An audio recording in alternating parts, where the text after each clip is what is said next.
మిత్రమా, స్త్రీలు నవ్వే నవ్వు ఆధారంగా వారి వ్యక్తిత్వం ఎలా ఉంటుందో ఈ వీడియోలో మనం తెలుసుకుందాం. 1. మూతి మూసుకొని చిన్నగా నవ్వే స్త్రీలు చాలా తెలివైన వాళ్ళు. 2. తమ స్వార్థం కోసం ఎదుటివారిని చాలా సులభంగా మోసం చేసే మనస్తత్వం వీరిది. ఇక 2. మౌనంగా నవ్వే స్త్రీలు చాలా ప్రమాదకరమైన ఆలోచనలు కలిగి ఉంటారు. ఎందుకంటే తమ కోరుకున్నది దక్కించుకోవడం కోసం వీరు ఎంతకైనా తెగిస్తారు. 3. బహిరంగంగా గట్టిగా నవ్వే స్త్రీలు చాలా సంతోషంగా ఉల్లాసంగా ఉంటారు, చాలా నిజాయితీగా ఉంటారు. 4. పెదాలపై నవ్వే స్త్రీలు లోపల చాలా బాధను దాచుకుని ఉంటారు. ఇతరుల పట్ల వీళ్ళు చాలా నమ్మకంగా వ్యవహరిస్తూ ఉంటారు. అర్థమైందా మిత్రమా?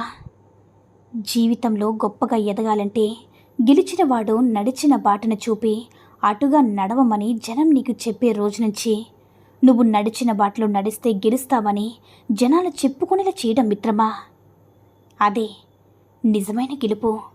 ఆ రోజు రావాలంటే నిర్విరామ పోరాటం, నిరంతర సాధన నీ ఆయుధాలే ఉండాలి.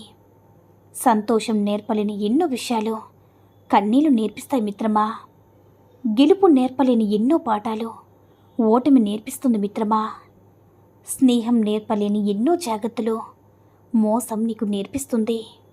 అందుకే చేసే పని ఫలితం ఎలా వచ్చినా ఎప్పుడూ ఒకేలా ఉండు. ఏం జరిగినా అది నీ మంచికే అని మర్చిపోకు. ఎప్పుడు ఎవరు ఎలా పోతారో తెలీదు.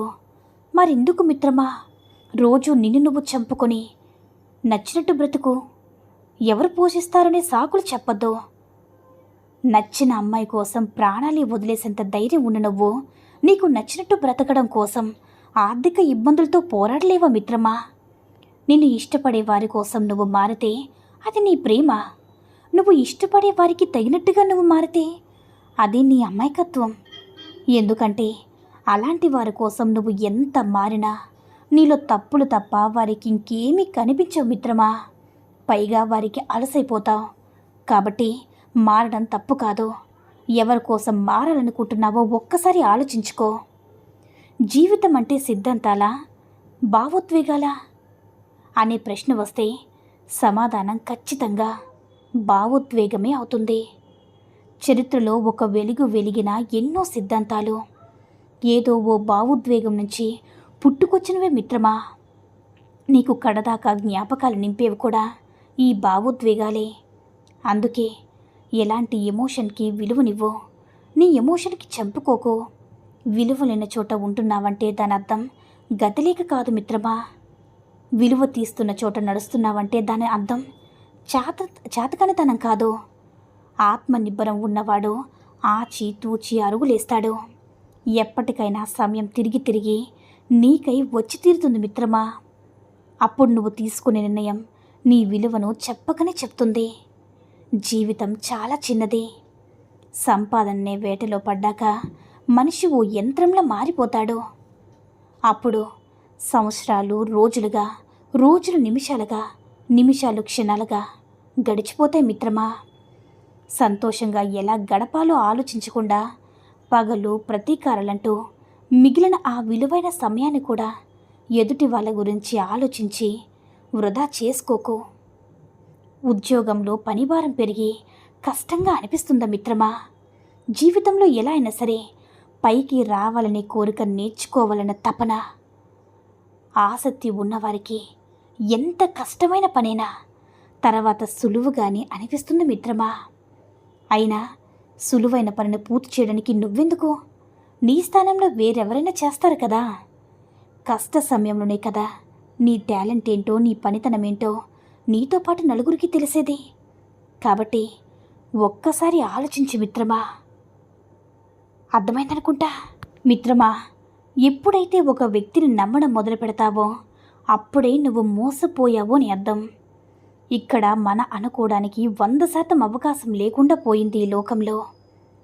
నాది అనే పునాది రాలిపోయిన నడిచే కలియుగం ఇది మిత్రమా.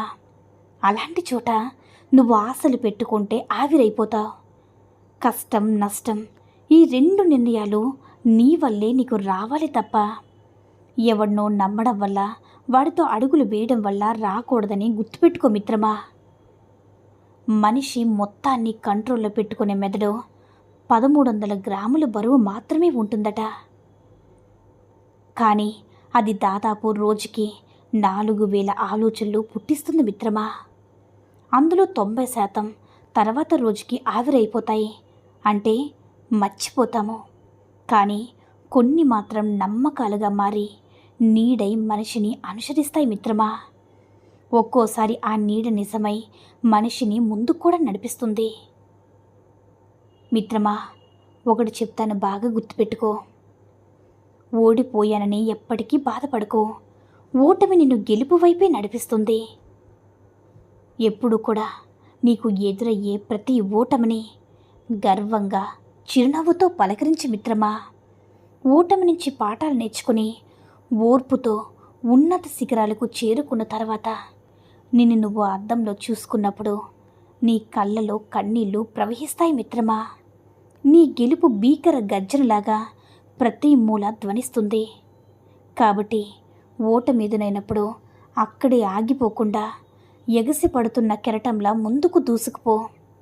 జీవితంలో గెలవాలంటే నువ్వు ఆచరించాల్సిన ఒకే ఒక్క మంత్రం మిత్రమా, అల్లు పెరగని విక్రమార్కుల్లా యుద్ధం చేయడం. ఈ యుద్ధంలో నీ ఆత్మవిశ్వాసమే నీ ఆయుధం. నీ దృఢ సంకల్పమే నీకున్న సైన్యం. నీ సైన్యానికి సైనాధిపతివి నువ్వే మిత్రమా. నీ ఆత్మవిశ్వాసానికి పదును పెట్టి దృఢ సంకల్పంతో సమరశంఖం పూరించు. యుద్ధం మొదలుపెట్టు. చివరి నిమిషం దాకా వెంటాడు. ఆగిపోకు, అలసిపోకు. అంతా అయిపోయిందని వెన్ను చూపించకు. ఆఖరి వరకు పోరాడితేనే ఓటమి కూడా గెలుపుగా మారుతుంది మిత్రమా. అవసరం తీర్చే ఆడది ఉన్నంతకాలం ప్రేమించే ఆడది మగవాడికి అవసరం లేదు మిత్రమా. నిజానికి మగవాడికి కావాల్సింది వారి అవసరం మాత్రమే తీర్చే ఆడది మాత్రమే మిత్రమా. వారి అవసరాలు ఆర్థికంగా, శారీరకంగా, మానసికంగా వారి అవసరాలు తీరితే చాలు. వారికి ప్రేమ అవసరం లేదు. కానీ ఒకటి చెప్తాను, గుర్తుపెట్టుకో మిత్రమా. మగవాడికి ఆడదాని మీద ప్రేమ ఉండాలి కానీ వ్యామోహం ఉండకూడదు. ప్రేమ ఉంటే తను లేకపోయినా తనతో గడిపిన జ్ఞాపకాలతో బ్రతికేయచ్చు. అదే వ్యామోహం అయితే తను కనిపించకపోయినా బ్రతకలేము. అవునా మిత్రమా? ఎందుకంటే ప్రేమ విషయంలో మనిషికి ఆకర్షణ తెలిసినంతగా ఆరాధన తెలియదనేది వాస్తవం కాదంటారా? మిత్రమా, జీవితంలో నువ్వు గుర్తుపెట్టుకోవాల్సింది ఒకే ఒక్క రూల్. అదేంటంటే నువ్వు అనుకున్నది అనుకున్నట్లుగా ముఖం మీద చెప్పేయడం. ఏమైనా అనుకుంటారేమో, ఇలా చేస్తే నా నుంచి దూరమైపోతారేమో అని అస్సలు ఆలోచించకు మిత్రమా. నీ వాళ్ళైతే అర్థం చేసుకొని నీతోనే ఉంటారు. నిన్ను ముంచే వాళ్ళైతే నీ నుంచి దూరంగా వెళ్ళిపోతారు. మంచి నీరైనా మురుగు నీరైనా చెట్టు ఎదుగుదలను ఆపలేవు కదా మిత్రమా. మరి ఎవరో నీకు ఏదో అన్నారని నువ్వు అక్కడే ఆగిపోవడమేంటి? ఎన్ని కష్టాలు వచ్చినా ముందుకు సాగిపోవడం నువ్వు ఆచరించాల్సిన ధర్మం మిత్రమా. దృఢ సంకల్పం, తరగని ఆత్మవిశ్వాసం, బలమైన కోరిక ఉంటే నీకు విజయం తప్పకుండా వచ్చి తీరుతుంది కాదంటారా? ఈ సూక్తుల్లో ఏ సూక్తి నచ్చిందో కామెంట్ చేయండి. ఈ వీడియో కనుక నచ్చినట్లయితే మరిన్ని వీడియోస్ కోసం మన ఛానల్ని సబ్స్క్రైబ్ చేసుకొని మాకు కొంచెం సపోర్ట్ చేయండి. ధన్యవాదములు.